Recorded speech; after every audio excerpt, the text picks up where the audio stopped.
యేసుక్రీస్తు ప్రభుల వారి శ్రేష్టమైన నామమును బట్టి చేరవచ్చిన సహోదరులందరికీ కూడా వందనము తెలియజేసుకుంటూ ఉన్నాను. దేవుని కృపను బట్టి మనము గత వారము పరిశుద్ధాత్మ అనేటువంటి అంశమును ధ్యానించడం మొదలుపెట్టారు. ఆ ధ్యానించేటప్పుడే మనమందరం కూడా జ్ఞాపకం చేసుకున్న అంశం ఏమిటి అంటే, దేవుడిని, అద్వితీయమైనటువంటి దేవుడిని, అంటే ద్వితీయత లేనటువంటి దేవుడిని చాలా జనము ఎలా చూస్తున్నారంటే త్రియేక దేవుడు. ఆ త్రియేకంలో కూడా ఏమిటంటే రెండు విధానాలు: తండ్రి అయిన దేవుడు, కుమారుడైన దేవుడు, పరిశుద్ధాత్మ దేవుడు అనేది ఒక విధానం అయితే, అంటే ముగ్గురు వేరు వేరు కానీ ఒకటిగా కలిసి ఉన్నారన్నది ఒక విధానం అయితే, రెండో విధానం ఏమిటి అంటే తండ్రి అయిన దేవుడే కుమారుడైన దేవుడిగా వచ్చాడు, ఆ తర్వాత పరిశుద్ధాత్మ దేవుడిగా వచ్చాడు అనేది రెండవ విధానం.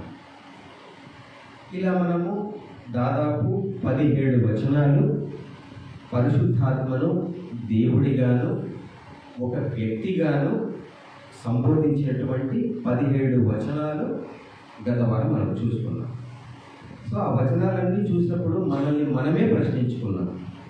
ఇంత వివరంగా, ఇంత స్పష్టముగా పరిశుద్ధాత్మ అంటే ఒక వ్యక్తిని, దేవుడిని సూచిస్తూ ఉన్నటువంటి ఇన్ని వచనాలు ఉన్నప్పుడు అనేక మంది ఎందుకు పరిశుద్ధాత్మను శక్తి అంటున్నారు అనేటువంటి ఒక ప్రశ్నని మనం ప్రశ్నించుకున్నాం.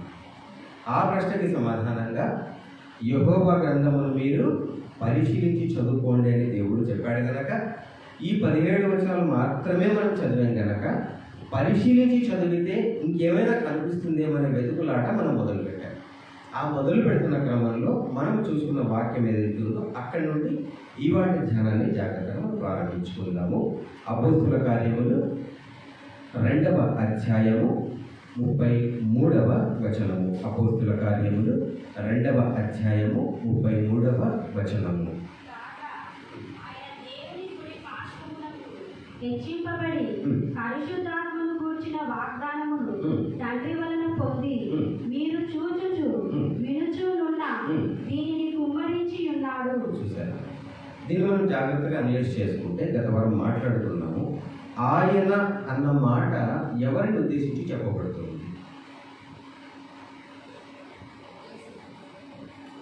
క్లియర్, యేసుక్రీస్తు ప్రభువాన్ని ఉద్దేశించి చెప్పబడుతుంది. ఎందుకంటే ఆయన దేవుని కుడిపార్శ్వమునకు హెచ్చింపబడి, రెండు క్యారెక్టర్లు ఇక్కడ కనిపిస్తున్నాయి.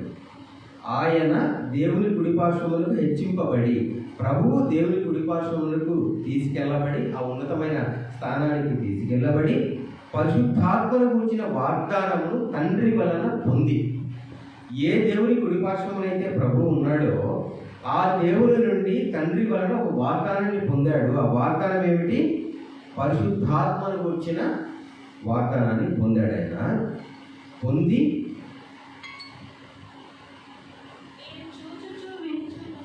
మీరు చూచుచు వినుచునున్న దీనిని కుమ్మరించున్నాడు. ఏ వాగ్దానాన్ని అయితే పొందాడో ఆ వాగ్దానమైనటువంటి చేయబడినటువంటి పరిశుద్ధాత్మ అనేటువంటి దీనిని మీరు చూస్తున్నారు కదా. గాలిలాగా మొత్తం అంతా బలంగా వీచింది కదా. ఈ మేడ మీద ఈ గదిలో ఏమైతే జరుగుతుందో ఆ యొక్క పరిశుద్ధాత్మను దీనిని కుమ్మరించి ఉన్నాడు అనే చోట మనకి డౌట్ రైజ్ అయింది. అప్పుడు మనకందరికీ ఈ విషయాన్ని గురించిన సంపూర్ణ నిశ్చయిత ఉంది. ధ్యాన క్రమంలో నేను మాట్లాడుతున్నాను, అప్పుడే మనకి డౌట్ రైజ్ అవ్వలేదు. సో అక్కడ మనకి ధ్యానం మొదలైంది. ఇదేంటబ్బా, 17 వచనాలు పరిశుద్ధాత్మ ఒక వ్యక్తిగాను, కొన్ని వచనాల్లో పరిశుద్ధాత్మను దేవునిగాను సంబోధిస్తూ మనం వాక్యములు చూసుకున్నాం కదా. మరి ఇక్కడ ఏమిటి? దీనిని కుమ్మరించున్నాడనే పదప్రయోగం ఎందుకు వాడారు?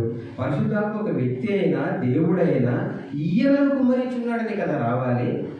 మరి ఎందుకు దీనిని అనే చోట మన ధ్యానం మొదలైంది.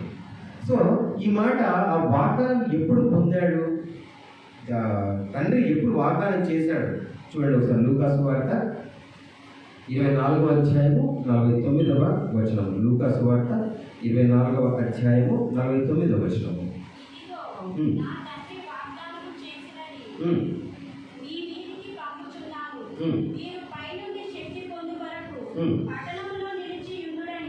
వారితో చెప్పాను. చూసారా, ఇదే కదా అపోస్తుల కార్యం 2:33 పరిశుద్ధాత్మను కూర్చిన వాగ్దానము తండ్రి వలన పొంది అనేటువంటి మాట ఏదైతే చూసామో ప్రభువు చెప్తున్న మాట ఇక్కడ మనం చూస్తా ఉన్నాం. 24:49 ఇదిగో నా తండ్రి వాగ్దానం చేసినది మీ మీదికి పంపుచున్నాను. ఏమిటది? మీరు పైనుండి శక్తి పొందు వరకు, అనగా పరిశుద్ధాత్మ ఒక శక్తిగా మనకి ఇక్కడ నిరూపితం అవుతుంది. ఇంకా చాలా విషయాలు మనం చూసుకోబోతున్నాం దానికి సంబంధించి. సో ఈ వాక్యాన్ని మనం చూసుకున్నాం కనుక ఇక్కడ మరి బైబిల్లో భిన్నమైనటువంటి వాక్యాలు ఎందుకు రాయబడ్డాయి? ఒక చోటేమో ఆయన మిమ్మల్ని సర్వసత్యంలోనికి నడిపించునని పరిశుద్ధాత్మను ఉద్దేశించే మాట్లాడటం జరిగింది వాక్యం. అంటే పరిశుద్ధాత్మను ఆయనాన్ని సంబోధించడం జరిగింది. కానీ ఇక్కడ పరిశుద్ధాత్మ ఎలా చూపిస్తున్నాడు దేవుడు వాక్యానుసారంగా? ఒక శక్తి, మీరు పై నుండి పొందేటువంటి ఒక శక్తి అని చెప్పేసి ఇక్కడ వాక్యాన్ని మనం చూస్తూ ఉన్నాం. ఇది శక్తి లేదా దేవుడు లేదా వ్యక్తి, ఎందుకు మనం కీన్గా అబ్జర్వ్ చేయాలి? ఎందుకు మనం అంత లోతుగా వెళ్ళి మాట్లాడాలి దాని గురించి? సహజమైన ఆన్సర్. బిబ్లికల్గా నేను రెఫరెన్స్ లెటర్ ఏం అడగలేదు. ఎందుకు క్లారిటీ తీసుకోవాలంటే క్లారిటీ కోసం అంటే దాన్ని నేనేం చెప్పాలి? రైటా కదా? ఎందుకు క్లారిటీ తీసుకోవాలి అంటన్నా?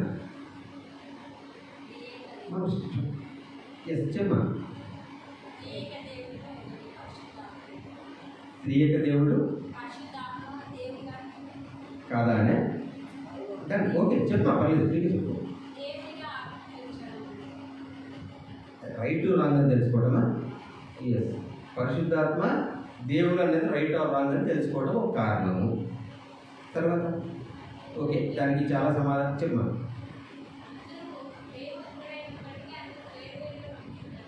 ఎస్, దేవుడు ఒక్కడే అని వాక్యాలు చెప్తున్నప్పటికీ వేరువేరుగా ఎలా చూస్తున్నారు? అది మనం ఎందుకు కీగా అబ్జర్వ్ చేయాలంటే మనము ఒకటిగా చూస్తున్నామా, ఇద్దరుగా చూస్తున్నామా, ముగ్గురుగా చూస్తున్నామా? అడ్రస్సింగ్ ఎవరికి చేస్తాం? మనం మాట్లాడుతుంటే ఆ సిస్టర్తోనో బ్రదర్తోనో ఫలానాతో మాట్లాడుతూ ఒక అడ్రస్ ఉంది ఇక్కడ. కానీ మనం ఒక ఎగ్జాంపుల్ చెప్తున్నాం కదా, పోస్ట్ కార్డు ఒకటి రాసేసి నువ్వు దేవుడికైనా ఇచ్చుకో, పరిశుద్ధాత్మకైనా ఇచ్చుకో, యేసుక్రీస్తుకైనా ఇచ్చుకో అంటే ఎవరికి ఇవ్వాలి? సో ఎవరికి అడ్రస్ చేయాలి అన్నది జాగ్రత్తగా మనం ఆలోచించాలి. ఎందుకంటే మనం ఎవరికి ప్రార్థన చేస్తే మనకు అవసరం కదా. ప్రార్థన అనేది నథింగ్ బట్ దేవుడితో మనం మాట్లాడటం. ఎవరితో మాట్లాడుతున్నాం మనకు అవసరం కదా. సో ఆ క్లారిటీ కోసం, మన కోసం మనము మాట్లాడుకుంటున్న విషయాన్ని జ్ఞాపకం చేస్తూ ఉన్నాను. సో అలాగే అదే సందర్భంలోనే రకరకాల ఆత్మల్ని మనం చూసుకున్నాం బైబిల్లోనే. పిరికితనం గల ఆత్మ, గాఢ నిద్రను కలిగజేసేటువంటి ఆత్మ, మోసం చేసేటువంటి ఆత్మ, వ్యభిచారం చేసేటువంటి ఆత్మ, స్పిరిట్, హోలీ స్పిరిట్. సో ఆ స్పిరిట్ అంటే ఏంటో మనం ఆలోచిస్తూ వస్తూ ఉన్నాం కదా. సో ఈ ఆత్మను చూసాము. అలాగే లౌకిక ఆత్మ, ఈ ఆత్మలను చూసాము. అలాగే దేవుని ఆత్మ గురించి కూడా మనం మాట్లాడాలి. లౌకిక ఆత్మ కాదు, మనకి ఎలాంటి ఆత్మ ఇవ్వబడింది? దేవుని ఆత్మ మనకు ఇవ్వబడింది అనేటువంటి విషయాన్ని కూడా మనం, అంటే ఈ స్పిరిట్కి 2 రకాలైన డిఫరెన్షియేషన్ మనం చూసుకున్నాం. సో ఇప్పుడు ఫర్ ఎగ్జాంపుల్ లౌకిక ఆత్మ అంటే ఏమిటో మనం ఆలోచించాం. లౌకిక ఆత్మ ఈ లోకానికి సంబంధించిన ఆత్మ అంటే ఏంటి? దాని అర్థం ఒక సపరేట్ పురుషుడా లేదా సపరేట్ దేవుడా, సపరేట్ వ్యక్తి కాదు. లౌకిక ఆత్మ అంటే ఈ లోకానికి సంబంధించిన ఆలోచనలు కలిగి ఉండటం లౌకిక ఆత్మ. వైట్ ఆపోజిటే కదా పరిశుద్ధాత్మ. మరి పరిశుద్ధాత్మ దగ్గరికి వచ్చేటప్పటికి వ్యక్తి ఎందుకు వచ్చింది? లౌకిక ఆత్మ అనేది అని వచ్చేటప్పటికి ఆలోచన అనే పదం ఎందుకు వచ్చింది? ఇంకా అనేకమైన ఆధారాలు మనం చూసుకోబోతున్నాం ఫ్రీగా. కాబట్టి అంతవరకు కూడా మనం మాట్లాడుతున్నాము. అలాగే గ్రీక్ పదమైనటువంటి రూహా అనే పదం నుండే స్పిరిట్ అనే పదం ట్రాన్స్లేట్ చేయబడింది ఇంగ్లీష్లోకి. ఇంగ్లీష్లో ట్రాన్స్లేట్ చేసేటప్పుడు దాన్ని స్పిరిట్ అని ట్రాన్స్లేట్ చేశారు, సోల్ అని కూడా ట్రాన్స్లేట్ చేశారు. ఒకసారి ఆ స్పిరిట్ అంటే అర్థం ఏంటో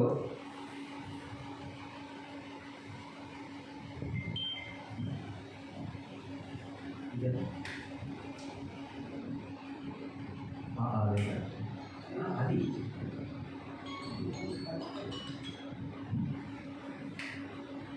ఓకే.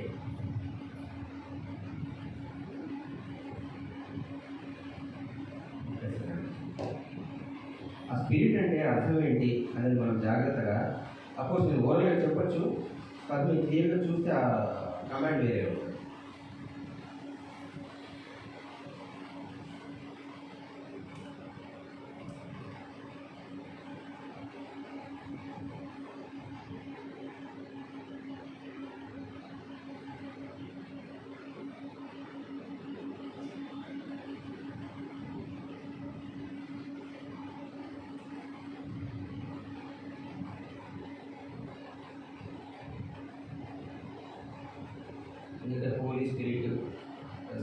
ట్రూత్, సత్యస్వరూపైన ఆత్మ, ఇవన్నీ చూసుకున్నాం కదా.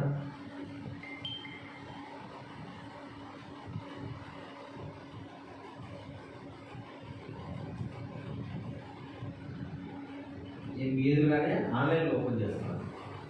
క్లియర్? ఇది నేను ఫీడ్ చేసింది కాదు, మీ ఎదురుగా నెట్లో ఓపెన్ చేశాను. దీంట్లో ఇంగ్లీష్లో నేను స్పిరిట్ అని కొట్టుకున్నాను. ఆత్మ అని సమాధానం వచ్చింది. చూస్తున్నారు కదా. ఆ కింద ఒకసారి పైకి చెప్పాను. ఏమన్నది కింద తెలుగులో?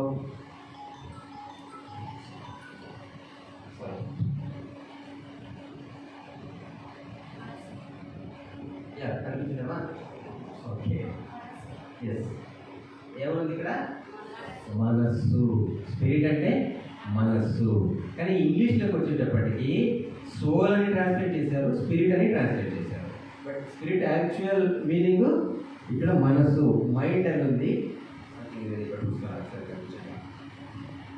మైండ్, స్పిరిట్ రెండో వర్డ్. స్పిరిట్ అనేది అంటే, స్పిరిట్ అంటే ఏంటి? క్లియర్గా చెప్పబడుతుంది.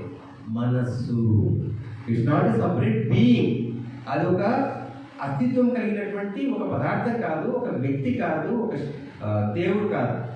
స్పిరిట్ అంటే మనస్సు. హోలీ స్పిరిట్ అంటే పరిశుద్ధమైన, that is the holy spirit కదా. సో సింపుల్, జనరల్గా మాట్లాడుతుంటాం కదా, నువ్వు నా మనసుని చాలా బాధ పెట్టావు అంటారు. ఏంటి, నాలో ఉన్న ఇంకొకటి ఎవరైనా బాధ పెట్టావు కాదు కదా. నా మనసు నువ్వు బాధ పెట్టావు అంటే నన్ను బాధ పెట్టావనే దాని అర్థం. That is the spirit. Spirit అంటే నాకు ఇది అనిపించాలి. స్పిరిట్ అంటే మనస్సు అనేటువంటి అర్థాన్ని మనం గత వారం కూడా చూసుకున్నాము. మీకు ఆధారాన్ని జస్ట్ చూపించాను. స్పిరిట్ అంటే మనస్సు అనే విషయాన్ని మీరు గ్రహించుకోవాలి. ఆ తర్వాత ఇంకొక వాక్యాన్ని కూడా మనం ధ్యానం చేసుకున్నాము. ఆ ప్రసంగి గ్రంథం 12వ అధ్యాయం 7వ వచనము.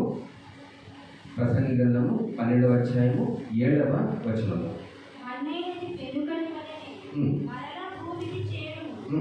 ఆత్మ దాని దయచేసిన దేవుని యొద్దకు మరలా పోవును. చూసారా, ఇక్కడ ఆత్మ అనే పదం ఏదైతే వాడబడిందో ఇంగ్లీష్లో ఏముండాలి? అక్కడ సోల్ ఉండాలి. సోల్ అని ఉండాలి. కానీ ఇంగ్లీష్లో స్పిరిట్ అనే పదము వచ్చింది. దీని గురించి కూడా మనం ఏం మాట్లాడుతున్నాం? ఒక సిస్టమ్ని ఎగ్జాంపుల్గా తీసుకున్నాం, ఒక కంప్యూటర్ని ఎగ్జాంపుల్గా తీసుకున్నాం. సో ఇక్కడ కంప్యూటర్ ఒకటి ఉంటే పని జరగదు, పవర్ ఉండాలి. సో పవర్ కంప్యూటర్ ఉన్నా పని జరగదు. దానికి మనం ఏది చేయాలనుకుంటున్నామో ఆ సాఫ్ట్వేర్ దాంట్లో ఉండాలి. బయట సిస్టమ్ ఉంది, పవర్ ఉంది, నేను ఏం చేయాలనుకున్నానో సాఫ్ట్వేర్, రైట్? సో మొన్నైనది వెనుకటి వెళ్ళే మట్టికి చేరిపోతుంది. సిస్టమ్ ఏమైపోయింది? మట్టికి చేరిపోయింది. ఎప్పుడైతే మట్టికి ఎందుకు చేరుతుంది? పవర్. ఎప్పుడైతే ఉండదో మట్టికి చేరిపోతుంది. ఇక మిగిలింది ఏంటి? సాఫ్ట్వేర్. మనలో ఉన్న సాఫ్ట్వేర్ ఎక్కడికి పోతుంది? దేవుడి దగ్గరికి వెళ్తుంది. మళ్ళీ రిజరెక్షన్, పునరుత్థానం ఎప్పుడైతే స్టార్ట్ అవుతుందో సిస్టమ్ బ్యాకప్ తీసుకొని, ఆ సాఫ్ట్వేర్ అంతా బ్యాకప్ తీసుకొని దేవుడు మనకి అదే సాఫ్ట్వేర్ని తిరిగి ఎక్కించబడుతుంది. అక్కడ ఉన్న ఆత్మ అంటే స్పిరిట్, మనస్సు అనేటువంటిది మీకు ఇక్కడ మనకు క్లియర్గా ఆ మాటలను బట్టి మనకి అర్థమైపోతుంది. ఇప్పుడు అక్కడి నుంచి మనం కొనసాగించుకున్నాం. ఇంతవరకు మనం మాట్లాడుతున్నాం.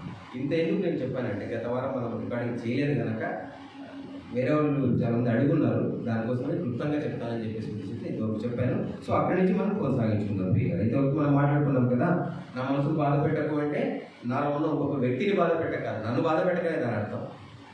సో పరిశుద్ధాత్మను బాధ పెట్టకంటే పరిశుద్ధాత్మను ఇంకొక సపరేట్ వ్యక్తిని బాధ పెట్టడం కాదు.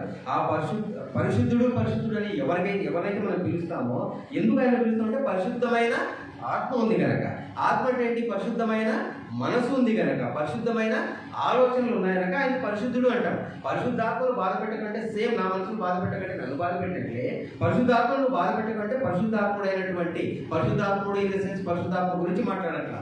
ఎవరైతే పరిశుద్ధమైన ఆత్మను కలిగి ఉన్న తండ్రి అయిన దేవుడు ఉన్నాడో ఆయనను బాధ పెట్టకండి దాని అర్థమే తప్పిస్తే, పరిశుద్ధాత్ముడు అని వాడేసి ఆ పరిశుద్ధాత్ముడు అంటే యెహోవా కాక, తండ్రి అయిన దేవుడు కాక, ఈయన వేరే ఆయన ఉన్నాడంటానికి ఏమాత్రం కూడా బైబిల్లో ఒక్క ఆధారం కూడా లేదు.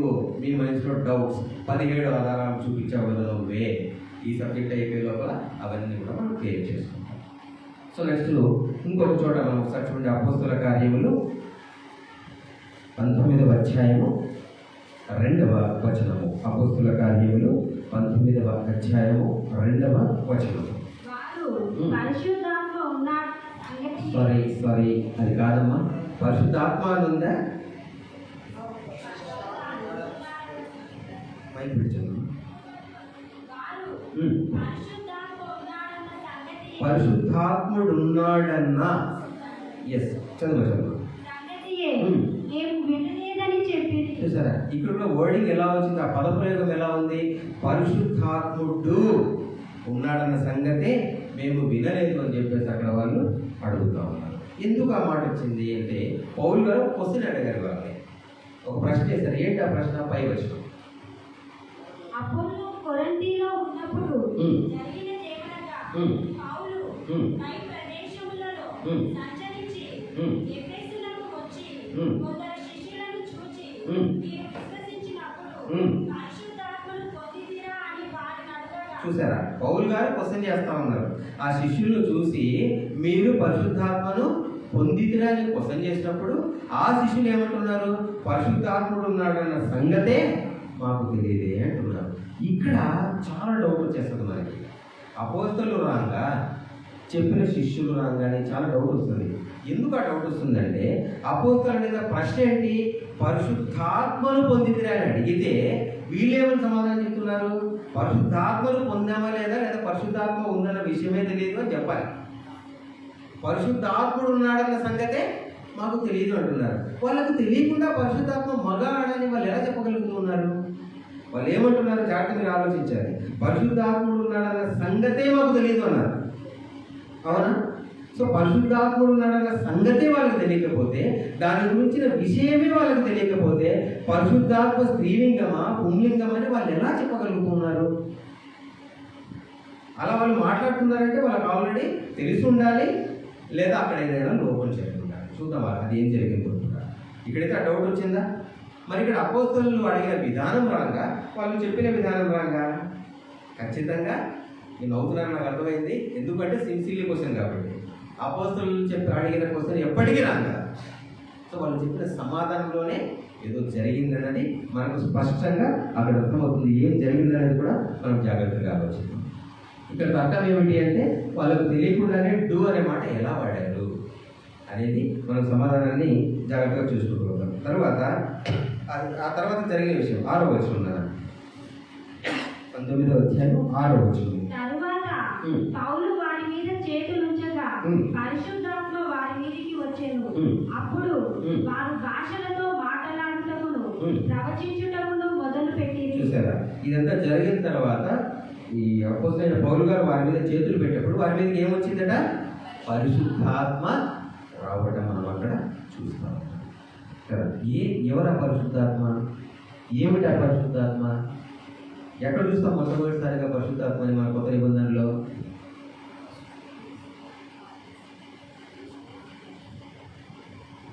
ఎక్కడ చూస్తాం? బాప్తిసం తీసుకునేటప్పుడు అక్కడ బాప్తిసం తీసుకునేటప్పుడు పరిశుద్ధాత్మ ఎలా వచ్చింది? పావురము వలె దిగి రావడం మనం చూస్తున్నాం కదా. ఆ తర్వాత పెంతెకొస్తు దినాన్ని ఎలా వచ్చింది చూడండి ఒకసారి. అపొస్తలుల కార్యములు మత్తయి సువార్త 3:16 జస్ట్ చదువుతున్నా నేను. యేసు బాప్తిసం పొందిన వెంటనే నీళ్లలో నుండి ఒడ్డునకు వచ్చెను. ఇదిగో ఆకాశము తెరవబడెను. దేవుని ఆత్మ అంటే ఏంటి? అక్కడ పరిశుద్ధ ఆత్మ పావురము వలె దిగి తన మీదకి వచ్చుట చూచాను. పావురం లాగా అక్కడ పరిశుద్ధాత్మ రావడం మనం చూస్తూ ఉన్నాము. 2వ అధ్యాయం అపోస్తలుల 2వ అధ్యాయము మొదటి 4 వచనం ఉన్నా.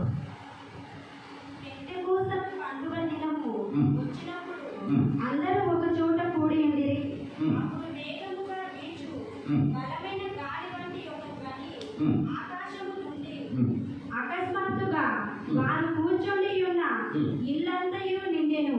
మరియు అగ్నిజ్వాలల వంటి నాలుకలు విభాగింపబడినట్టుగా వారికి కనబడి వారిలో ఒక్కొక్కరి మీద రాలగా అందరూ పరిశుద్ధాత్మతో నిండిన వారై ఆ ఆత్మ వారికి వాక్శక్తి అనుగ్రహించిన కొలది అన్య భాషలతో మాట్లాడసాగింది.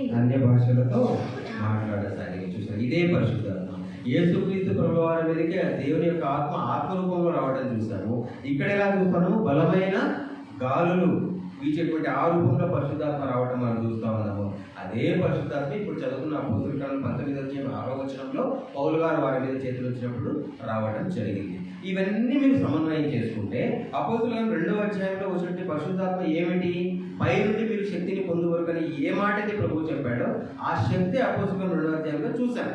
అదే శక్తి ఇప్పుడు 19వ అధ్యాయం 6వ వచనంలో కూడా మనం చూస్తూ ఉన్నాము. ఇదంతా మనం జాగ్రత్తగా సమన్వయం చేసుకుంటే పరిశుద్ధాత్మ ఖచ్చితముగా ఒక శక్తి అన్నమాట మనకి చాలా క్లియర్గా అర్థమవుతుంది. లూకా సువార్త 11వ అధ్యాయము 13వ వచనం ఒకసారి ధ్యానించుకుందాము.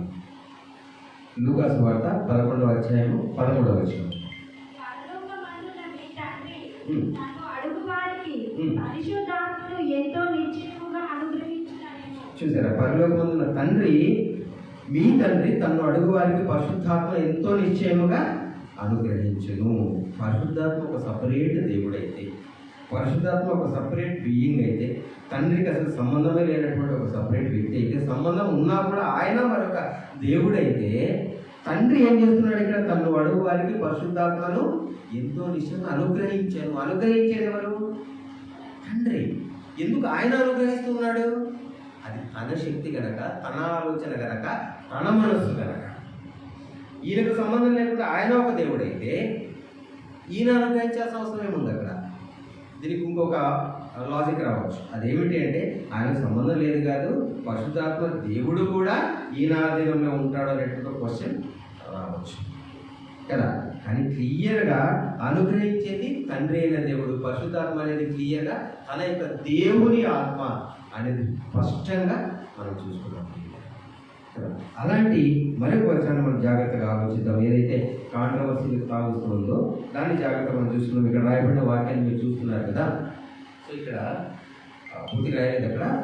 అప్పుడు పేతురు, అననీయ, నీ భూమి వెలలో కొంత దాచుకొని పరిశుద్ధాత్మను మోసపుచ్చుటకు సాతాను ఎందుకు నీ హృదయమును ప్రేరేపించను? సో మోసపుచ్చింది ఎవరిని? పరిశుద్ధాత్మను మోసపుచ్చేట్టుగా. యాక్చువల్గా దేనిని రావాలి, బట్ ఇక్కడ మీకు అర్థమైన తర్వాత అక్కడ అర్థమవుతుంది. పరిశుద్ధాత్మను మోసపుచ్చావు నువ్వు అననీయ అని చెప్పేసి అక్కడ అంటూ ఉన్నాడు కదా. దాని తర్వాత అది నీ యొద్ద ఉన్నప్పుడు నీదే కదా, అమ్మిన పిమ్మట అది నీ వశమై ఉండలేదా? ఎందుకు ఈ సంగతి నీ హృదయంలో ఉద్దేశించుకున్నావు? నీవు మనుషులతో కాదు దేవునితోనే అబద్ధం ఆడితివని వానితో చెప్పాను. ఈ తర్కం ఎలా మాట్లాడతారంటే, ఎలా అర్థం చేసుకుంటారంటే, మోసపుచ్చింది పరిశుద్ధాత్మ, అబద్ధం ఆడింది దేవునితో. సో అబద్ధం ఆడటం అన్నా మోసపుచ్చటమే కాదు, రైట్ అన్నా? అబద్ధం ఆడటం అన్నా మోసపుచ్చటం. సో పరిశుద్ధాత్మను మోసపుచ్చటం అంటే, ఇక్కడ అబద్ధం ఆడింది దేవుడితో అంటే పరిశుద్ధాత్మ దేవుడిని మోసం చేశాడు అని. మీకు అర్థమైందా? ఈ వాక్యాన్ని బట్టి అందుకే నేను 2 బాక్స్లు వేశాను. పరిశుద్ధాత్మను మోసం చేశాడు అననీయ, దేవుడితోనే అబద్ధమాడాడు. సో 2 ఒకే కార్యాలు కనుక పరిశుద్ధాత్మ దేవుణ్ణి మోసం చేశాడు అననీయ. కాబట్టి పరిశుద్ధాత్మ దేవుడు సపరేటు అనేటువంటి ఒక వాదన ఇక్కడ ఉంది. అలాంటి తర్కంతో మాట్లాడతారు. రైట్, అదే తర్కం రైట్ అనుకుందాం. నేను ఇంకొక వాక్యాన్ని మీకు చూపించబోతున్నా. ఇదే తర్కంతో మాట్లాడాలి. ఆ మాట ఏదైతే ఈ మాటకి కనెక్ట్ చేసి పరిశుద్ధాత్మను కూడా దేవుడిగా సంబోధించి నమ్ముతూ ఉన్నారో, మరి ఇప్పుడు నేను చూపించబోయే వాక్యాన్ని కూడా అదే తర్కంతోనే రెండింటిని కలిపి ఆ మాట్లాడితే ఎలాంటి అర్థం వస్తుందో చూడండి. లూకా సువార్త 1వ అధ్యాయము 35వ వచనము. లూకా సువార్త 1వ అధ్యాయము 35వ వచనము. పరిశుద్ధాత్మ నీ మీదికి వచ్చును, సర్వోన్నతుని శక్తి నిన్ను కమ్ముకొనును గనుక పుట్టబోవు శిశువు పరిశుద్ధుడై దేవుని కుమారుడు అనబడును. చూసారా, దూత చెప్తున్న మాట ఏంటంటే పరిశుద్ధాత్మ నీ మీదకి వచ్చును అని చెబుతూ, ఆ తర్వాత దాని క్లారిటీ, సర్వోన్నతుని శక్తి నిన్ను కమ్ముకొనును. ఈ 2 పదాలు గంట చేసి ఈ 2 పదాలు పక్కన పెట్టేసుకొని పరిశుద్ధాత్మ దేవుడు అనేటువంటి మాట క్రియేట్ అయినప్పుడు ఇక్కడ ఏం మాట్లాడుతున్నాడు ఆయన? క్లియర్గా పరిశుద్ధాత్మ నీ మీదకి వచ్చును, సర్వోన్నతుని శక్తి నిన్ను కమ్ముకొనును. అంటే పరిశుద్ధాత్మ ఈక్వల్ ఏంటి అర్థము? సర్వోన్నతుని శక్తి. ఇదే తర్కమే అక్కడ కూడా కదా. సో పరిశుద్ధాత్మ అంటే క్లియర్గా దేవుని దూత ద్వారా మనకు బయలుపరచబడుతున్నది ఏమిటి అంటే సర్వోన్నతుని శక్తి పరిశుద్ధాత్మగా ఉంది అనే విషయాన్ని ఇక్కడ మనం జాగ్రత్తగా గమనించాం. అలాగే లూకా సువార్త 5వ అధ్యాయము 17వ వచనము. లూకా సువార్త 5వ అధ్యాయము 17వ వచనం. ఒకనాడు ఆయన బోధించుచుండగా గలిలయ యూదయ దేశముల ప్రతి గ్రామముల నుండి యెరూషలేము నుండి వచ్చిన పరిసయ్యులను ధర్మశాస్త్రోపదేశకులను కూర్చుని ఉండగా ఆయన స్వస్థపరచునట్లు ప్రభువు శక్తి ఆయనకుండెను. స్వస్థపరచునట్టు ప్రభువు శక్తి ఆయనకుండెను. మనం ఎన్నోసార్లు ఓరల్గా కూడా వింటూ ఉంటాం. సో పరిశుద్ధాత్మ వల్ల ఈ కార్యాలు జరుగుతున్నాయి, పరిశుద్ధాత్మ వల్ల అద్భుతాలు జరుగుతున్నాయి అని చెప్పేసి. సో ఇక్కడ ఏముంది, ప్రభు శక్తి ఆయన ఉండడం వలన స్వస్థపరిచేటువంటి కార్యాలు అక్కడ జరిగాయి అని చెప్పేసి ఇక్కడ చూస్తూ ఉన్నాము. అలాగే మత్తయి సువార్త 12వ అధ్యాయము 28వ వచనము. మత్తయి సువార్త 12వ అధ్యాయము 28వ వచనం. ఏమిటా ప్రభువుకున్న శక్తి? దేవుని ఆత్మ వలన నేను దయ్యములను వెళ్ళగొట్టుచున్న ఎడల నిశ్చయముగా దేవుని రాజ్యము మీ యొద్దకు వచ్చి ఉన్నది. చూసారా, దేవుని ఆత్మ వలన ఏ శక్తితో ఈయన కార్యాలు చేస్తా ఉన్నాడు? ఈయన కార్యాలు చేసిన తర్వాత అపోస్తలులు కార్యాలు చేసిన, అద్భుతాలు ఆగిపోయేంత వరకు కార్యాలు జరిగిన, నేను ఇప్పటి గురించి మాట్లాడుతున్నాను. అద్భుతాలు ఆగిపోయేంత వరకు కార్యాలు జరిగిన ఏ శక్తి చేత వాళ్ళు చేశారు? దేవుని ఆత్మ వలన. దేవుని ఆత్మే సర్వోన్నతుని శక్తి. సర్వోన్నతుని శక్తి పరిశుద్ధ ఆత్మ. సో పరిశుద్ధాత్మ వలన ఈ కార్యాలు అక్కడ చేయగలిగారనే విషయాన్ని మనం ఇక్కడ చూస్తాం. సో పరిశుద్ధాత్మ ఒక వ్యక్తిగా సంబోధించిన, దేవునిగా సంబోధించినా కూడా నాలో నేను నింపబడాలి అంటే అది శక్తి అయితే నేను నింపబడతానా, ఆలోచన అయితే నింపబడతానా, వ్యక్తి అయితే నింపబడతానా, దేవుడైతే నింపబడతానా? ఒక ఆలోచన, ఒక శక్తి అయితేనే నేను నింపబడతాను. Filled with spirit. చూడండి ఒకసారి ఎఫెసీయులకు రాసిన పత్రిక 5వ అధ్యాయము 18వ వచనము. ఎఫెసీయులకు రాసినటువంటి పత్రిక 5వ అధ్యాయము 18వ వచనము. మరియు మద్యముతో మత్తులై ఉండకుడి, దానిలో దుర్వ్యాపారము కలదు, అయితే ఆత్మ పూర్ణులై ఉండుడి. అయితే ఆత్మ పూర్ణులై ఉండండి అన్న చోట English word filled with the spirit. ఆత్మతో మీరు ఏమవ్వాలి? నింపబడాలని దాని అర్థం. మరి ఆత్మతో నింపబడాలి అంటే ఆయన ఒక పర్సనాలిటీ, ఒక వ్యక్తిత్వం కలిగిన వాడైతే, లేదా ఒక అస్తిత్వం కలిగిన వాడైతే, లేదా ఒక దేవుడైతే మనం ఎలా నింపబడగలుగుతాం? ఖచ్చితంగా అది సాధ్యం కాదు. Field with spirit. ఆయన ఆలోచనలతో నింపబడటం, ఆయన శక్తితో నింపబడటం, నడిపించబడటం, అలా మీరు ఉండాలి అని చెప్పేసి ఈ యొక్క వాక్యం ద్వారా దేవుడు మనకి తెలియజేస్తూ ఉన్నాడు. ఇప్పుడు కొన్ని వచనాల పరంపరని జాగ్రత్తగా, నాకు తెలిసి చాలా వర్షాలు ఉన్నాయి, బట్ 1 by 1 మనం వరుసగా చదువుకోవాలి. అవసరం కనుక నేను చదివిస్తూ ఉన్నాను. అపోస్తలులు ఏ ఒక్క సందర్భంలో కూడా, ఇక్కడ కూడా, ఇది కాకుండా ఏ సందర్భంలో కూడా పరిశుద్ధాత్మను ఒక దేవుడిగా కానీ, ఒక వ్యక్తిగా కానీ, లేదా ఒక సపరేట్ సంబంధించిన ఒక అస్తిత్వం కలిగినటువంటి వ్యక్తిగా కానీ వాళ్ళు ఎక్కడా చూపించలేదు అపోస్తలులు. కొన్ని వాక్యాలు మనం చూద్దాం. చూడండి ఒకసారి రోమీయులకు రాసినటువంటి పత్రిక, కాస్త ఎక్కువ వచనాలు ఉన్నాయి. 1వ అధ్యాయం 3వ వచనం. రోమీయులకు రాసిన పత్రిక 1వ అధ్యాయము 3వ వచనము. యేసుక్రీస్తు దాసులను అపోస్తలులుగా ఉండుటకు పిలువబడిన వారును దేవుని సువార్త నిమిత్తము ప్రత్యేకింపబడిన వారైన. రోమీయులకు రాసిన పత్రిక 1వ అధ్యాయం 3వ వచనము. మన తండ్రి అయిన ఉందాక నెక్స్ట్ మన తండ్రి అయిన దేవుని నుండి ప్రభువైన యేసుక్రీస్తు నుండి కృపా సమాధానములు నీకు కలుగును గాక. చూసారా ఏమని మాట్లాడుతున్నట్టు పౌలు గారు? పరిశుద్ధాత్మ గురించి సంబోధన ఇక్కడ లేదు. ఒక 2 చోట్ల ముఖ్యంగా వస్తుంది, అది ఆలోచిద్దాం ఎందుకు వచ్చింది అనేది. మన తండ్రి అయిన దేవుని నుండి ప్రభువైన యేసుక్రీస్తు నుండి మీకు కృపా సమాధానములు కలుగును గాక. ఎందుకంటే వాళ్ళిద్దరూ పరిశుద్ధాత్మ శక్తి కలిగిన వాళ్ళు. తండ్రికి ఆ శక్తి ఉంది, తండ్రి ద్వారా కుమారునికి వచ్చింది, కుమారుని ద్వారా అపోస్తలులకు వచ్చింది. ఇప్పుడు మనకి అదే శక్తి వస్తూ ఉంది. కాబట్టి శక్తిని గురించి సపరేట్గా మెన్షన్ చేయాల్సిన అవసరం లేదు. ఎందుకంటే వాళ్ళకు ఉన్నటువంటి శక్తి కనుక ఆ ఇద్దరిని మాత్రమే అక్కడ భక్తులు మెన్షన్ చేసేట్లుగా మనము గమనించగలం. మొదటి కొరింథీయులకు రాసిన పత్రిక 1వ అధ్యాయము 3వ వచనము. మన తండ్రి అయిన దేవుని నుండి ప్రభువైన యేసుక్రీస్తు నుండి కృపా సమాధానములు మీకు కలుగును గాక. చూసారా, ఇక్కడ కూడా అదే మెన్షన్ చేస్తా ఉన్నాడు. కొరింథీయులకు రాసిన 2వ పత్రిక 1వ అధ్యాయము 2వ వచనము. మన తండ్రి అయిన దేవుని నుండి ప్రభువైన యేసుక్రీస్తు నుండి కృపయు సమాధానములు మీకు కలుగును గాక. నేను జస్ట్ ఓవర్గా చెప్పేస్తాను. సో ఈ 3 వచనాల్లో కేవలము తండ్రికి సంబంధించి కుమారుడికి సంబంధించి మాత్రమే మనం సంబోధన మనం చూస్తూ ఉన్నాము.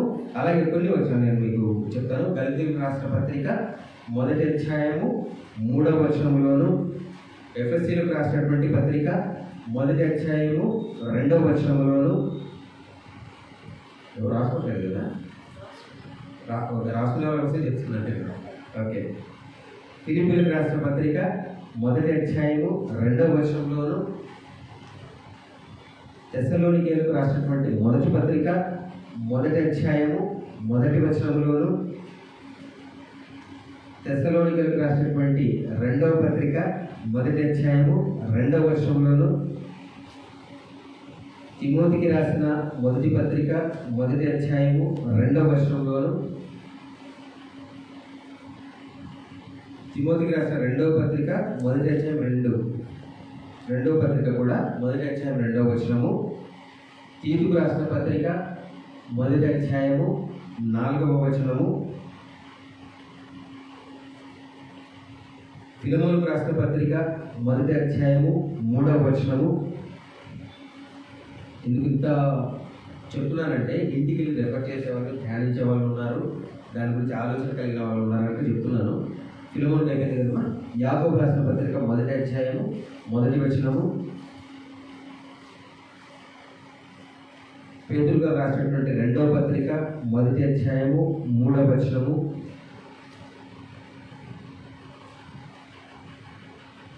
మొదటి యోహాను పత్రిక 1వ అధ్యాయము 3వ వచనము,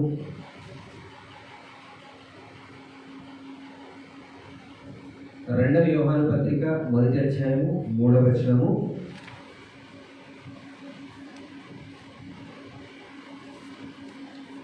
యూదా పత్రిక 1వ అధ్యాయము 3వ వచనము.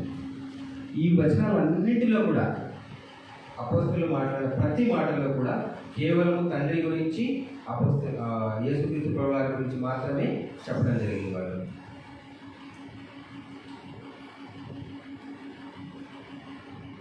మరి ఇన్ని కన్ఫ్యూజన్స్ ఎందుకు వచ్చాయని మనం క్లారిటీ తీసుకున్నాం.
గ్రీక్లో చెప్పబడినటువంటి మాటలు ఇక్కడ చూపించబోతున్నాను.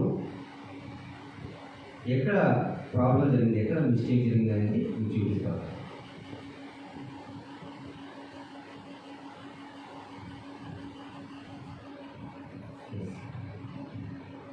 ఇక్కడ పరిశుద్ధాత్మ అనే మాటని పారాక్లిటాస్ అనేటువంటి వర్డ్ నుండి తర్జుమా చేయబడింది. దీనికి సంబంధించి గ్రీక్లో వాడబడిన పదం ఏదైతే ఉందో ఆ పదానికి సంబంధించి ఈ పదంకు అంటే జెండర్ లింగము ఎలా మెన్షన్ చేశారు అంటే వాస్తవంగా దానికి సంబంధించి ఆ పదానికి సంబంధించి పారాగ్లిటస్ అనేటువంటి పదానికి సంబంధించి వాడబడిన ప్రొనౌను ఈ మధ్యలో రెడ్ మార్క్ కనిపిస్తుంది కదమ్మా, ఇక్కడ కూడా ఆ పైన రెండో గుర్తు కనిపిస్తుంది. ఫస్ట్ లైన్ అది ఒకటి అందరికీ రెండో లైన్లో రెడ్ మార్క్ ఈలా కనిపిస్తుంది కదా, ఆ గుర్తు వాడాలి.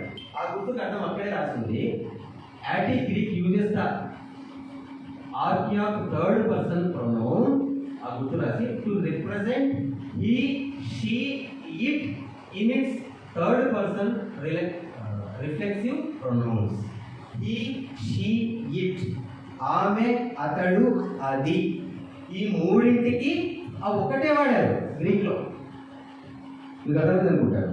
అలాగే పరిశుద్ధాత్మ అనేటువంటి పదం ఎక్కడైతే వాడబడిందో దానికి సంబంధించి ఆ పదం వాడిన చోట మన వాళ్ళు అప్పటికే ట్రాన్స్లో ఉన్నారు కదా. ఎలాంటి ట్రాన్స్లో ఉన్నారు? గ్రీకు నుండి కొంతమంది వచ్చారు, అన్య మతాల నుండి కొంతమంది వచ్చారు.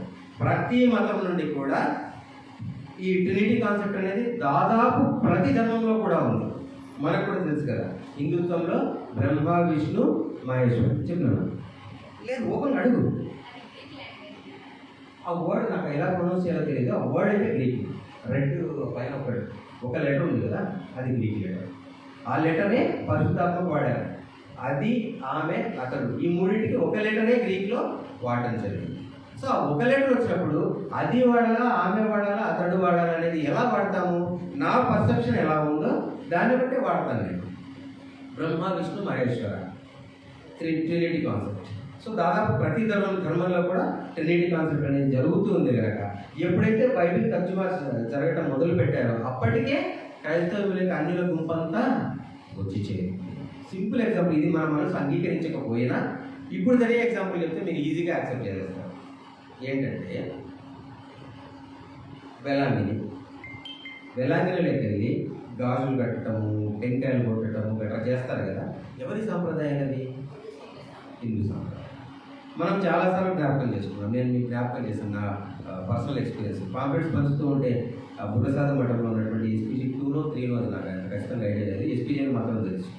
అక్కడ టగడగడగడగడ గంట కొడుతూ ఏదో పోగేస్తూ ఆ సిలువ పట్టుకొని ఇక్కడి నుంచి అక్కడికి నడిచి అక్కడి నుంచి ఎక్కడి నుంచి వచ్చాయి ఇవన్నీ? అలాంటి జాడ్యమే ఇక్కడ బైబిల్ ట్రాన్స్లేట్ చేసేటప్పుడు, అనువాదం చేసేటప్పుడు అనేక చోట్ల దాదాపు 91 ప్లేసెస్లో పరిశుద్ధాత్మను శక్తిగానే వివరించారు. కానీ కొన్ని వచనాల్లో ఏం జరిగింది? అక్కడ అతడు అని సంబోధించడం జరిగింది. దాని యొక్క ఉద్దేశం ఏమిటి అంటే ఏదైతే ఆమె, అది, అతడు అని రాయాలో అక్కడ వాళ్ళ మనసు పర్సెప్షన్ ఎలా ఉందో, వాళ్ళు దానిని ఎలా చూస్తూ ఉన్నారో ఆ ట్రినిటీ కాన్సెప్ట్ వాళ్ళు ఏం చేశారు? పరిశుద్ధాత్మను అతడుగా సంబోధించారు. అది కూడా చూస్తాం. అసలు పారాగ్లిటస్ అంటే అర్థం ఏంటో కూడా చూస్తాం. దాని అర్థం ఏంటో తెలిస్తే ఇంకా స్పష్టంగా ఉంటుంది. సో అలా అక్కడ వాడబడినటువంటి ఆ ప్రొనౌన్ ఏదైతే ఉందో అది మనిషికి ఉద్దేశించినట్టు వాడారు కనుక ఇప్పుడు అనేక రకాలైన కాన్సెప్ట్లు బయలుదేరాయి. గత వారం ఒక ఎగ్జాంపుల్ కూడా చూస్తున్నాం కదా, నెక్స్ట్ వారం వీడియో చూద్దాం. అదేంటంటే ఆ చర్చ జరుగుతూ ఉంది. చర్చ జరుగుతూ ఉన్నప్పుడు బొంకూరి జాన్ అయితే ఆయన పేరు, ఆయన ట్రినిటీ కాదు అని ఒక సైడ్ కూర్చో ఉన్నాడు. ఇంకొక ఆయన ప్రవీణ్ పగడాల, చాలా ఫేమస్ ఎవాంజలిస్ట్. ఆయన ప్రవీణ్ పగడాల చాలా ఫేమస్ ఆయన ఒక సైడ్ కూర్చో ఉన్నాడు. శుభవార్త ఛానల్ ఇండిగా పేరే, ఆయన యాంకర్గా ఉన్నాడు. చర్చ జరుగుతూ ఉంది. ఒక సగం చర్చ జరిగిన తర్వాత యాంకర్ ఫ్రస్ట్రేషన్ పట్టలేక అనేసాడు ఆయన, మీరు ట్రినిటీ నమ్మరా? అయ్యో ఊరికే పిలిచారు మిమ్మల్ని అని. ఏమంటే ప్రవీణ్ పగడాల గారు మేము అసలు వాళ్ళని క్రైస్తవులుగా ట్రీట్ చేయమని చాలా క్లాస్గా చెప్పాడు ఆయన. మేము అలాంటి వాళ్ళు అసలు క్రైస్తవులుగా బయట నుంచి బస్సులో ఉన్నాడు అని వాస్తవంగా జరిగిన ఈ అన్యులంతా వచ్చి చేరి వాళ్ళ నమ్మకాలని దీనికి డంప్ చేసి ఆ రకంగా చేయడం జరిగింది. మీరు ఏ కోణాన్ని ఆలోచించినా కూడా పరిశుద్ధాత్మ ఒక వ్యక్తిగా కనిపించడానికి ఏమాత్రం అవకాశం లేదు. ఎందుకు అవకాశం లేదంటే ఒకే ఒక వర్డ్, దేవుడు అద్వితీయుడు, ద్వితీయత లేనివాడు. దట్ ఈస్ ఫైనల్, అది అంతిమం. దాంట్లో మిక్స్ చేసి సమర్థించుకోవడానికి ముగ్గురు ఒకటిగా ఉన్నారో అది అద్వితీయత అనడానికి అవకాశం లేదు. అక్కడ ముగ్గురు ఒకటిగా ఉన్నారంటేనే ద్వితీయత వచ్చేసింది కదా దానికి. సో దేవుడు అద్వితీయుడు, ద్వితీయత ఏ రకంగానూ ఉండదు. ఇద్దరు కలిసి నాలో ఉన్నారని కానీ, నేను ఇద్దరిగా ఉన్నానని కానీ ఏ రకంగానూ ద్వితీయత లేదు. ఆ అద్వితీయత దేవునికి ఉంది అనే విషయాన్ని మనం ఎప్పుడు కూడా అండర్లైన్ చేసుకోవాలి. చూసారా, అక్కడ జరిగిన మిస్టేక్ అది. ఆ వర్డ్ ఏదైతే ఉందో, ఆ పదం ఏదైతే ఉందో, మూడింటికి ఒకే పదం ఉన్న కారణంగా అతడు అని అక్కడక్కడ కూడా ట్రాన్స్లేషన్ అనేది జరిగింది అని చెప్పేసి మీకు జ్ఞాపకం చేస్తున్నాను. ఇంకొక విషయాన్ని మనం చూసుకుందాము. ఇది ఒకటి చూపిస్తున్నాం.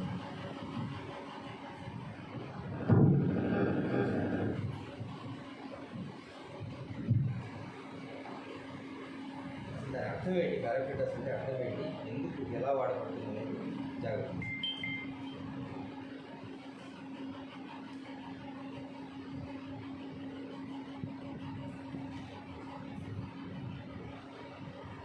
ఇది నేను ఫీడ్ చేసుకోలేదు, ఇక్కడే ఓపెన్ చేస్తాను. ఆల్రెడీ చూశాను.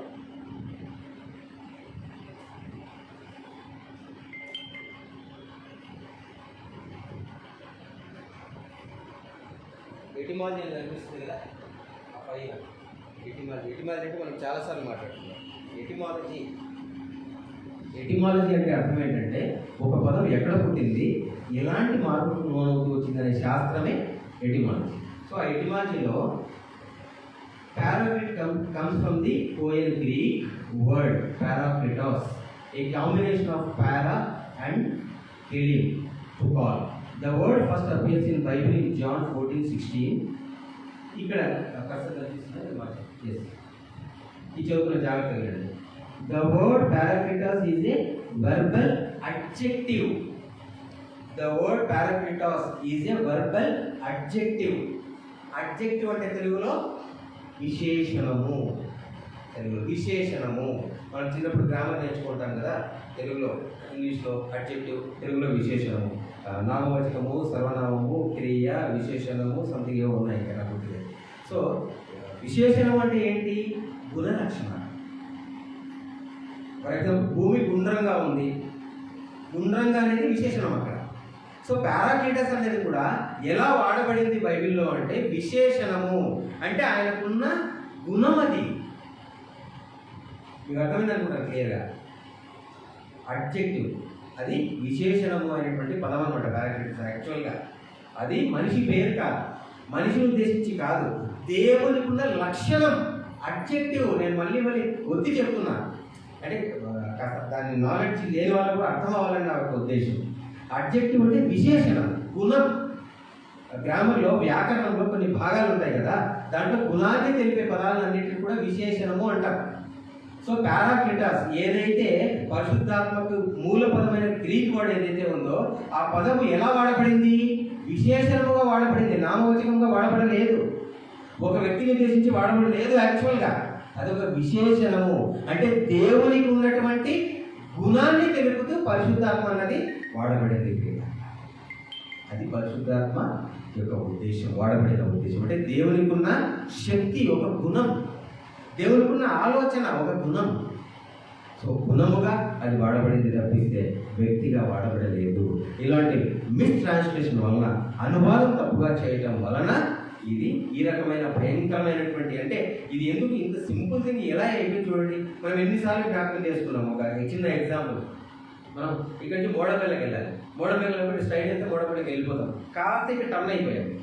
దూరంగా పోయిపోతే మోడపల్లికి మనకి దూరం పెరుగుద్దా తగ్గుద్దా? పెరుగుతుంది కదా. మనం ఎక్కడైతే గమ్యం చేయాలనుకుంటామో ఇక్కడ ఈ డోరే తీసుకోండి, ఎక్కువ దూరం అవసరంలా. ఇక్కడ నుంచి డోర్కి ఇక్కడ స్ట్రైట్ అయితే డోర్ దగ్గరికి వెళ్ళిపోతారు. ఇక్కడ జస్ట్ ఇలా తిరిగా ఇలా వెళ్తూ పోతే ఆ డిస్టెన్స్కి వచ్చేటప్పటికి నాకు డోర్కి దూరం ఎక్కుతుందా తగ్గుతుందా? ఎక్కుతుంది. సత్యం కూడా అలాగే జరిగింది. సత్యం వైపు ప్రయాణం చేస్తున్న సంఘాన్ని అపవాది ఏం చేశాడు, అనేకమైనటువంటి భ్రష్ట ఆలోచనల చేత గొలుగులు నాటడం ద్వారా ఇలాంటి అబద్ధాలు పెరిగేట్టుగా పోషించాడు. అది ఎలాగైపోయిందంటే సత్యం వైపు ప్రయాణిస్తున్న సంఘం కాస్త టర్న్ అయిపోయి ఇప్పుడు ఎక్కడికైపోయింది, 1000 కిలోమీటర్ల దూరం ప్రయాణించేసింది. అది రికవర్ అవ్వాలంటే చాలా వెనక్కి రావాలి. చాలా కష్టం. ఈ పరిశుద్ధాత్మ దేవుడు అని సంబోధిస్తున్న వాళ్ళకి పరిశుద్ధాత్మ శక్తి అని సంబోధించాలంటే ఈ 1000 కిలోమీటర్ల ప్రయాణమే. దాని అర్థం అదే, అంటే చాలా కష్టపడాలి దాన్ని, సత్యాన్ని అంగీకరించి జీర్ణం చేసుకోవాలి. సో అలాంటి పరిస్థితుల్లో ఈ ట్రినిటీ అనేటువంటి కాన్సెప్ట్లో ఉన్నటువంటి పరిశుద్ధాత్మ అనే విషయాన్ని మనము చూస్తూ ఉన్నాం. ఆ పరిశుద్ధాత్మ అంటే ఖచ్చితంగా 100% దేవుని వాక్యానుసారంగా అది దేవుని శక్తి మాత్రమే, అది దేవుని శక్తి మాత్రమే, ఆయన దేవుని శక్తి అనడానికి ఏమాత్రం కూడా ఆస్కారం లేదు. దేవుని ఆత్మ, దేవుని శక్తి, దేవుని మనస్సు, దేవుని ఆలోచన, పరిశుద్ధాత్మ ద్వారా మనం నడిపించబడుతూ ఉన్నామంటే దేవుని శక్తి ద్వారా మనము నడిపించబడుతున్నాం. ఆయనకు సంబంధం లేనటువంటి ఇంకొక వ్యక్తి ద్వారా ఎప్పుడైతే నడిపించబడుతున్నామని మనము నమ్ముతున్నామో వాళ్ళు క్రిస్టియన్స్ కాదు. రైట్?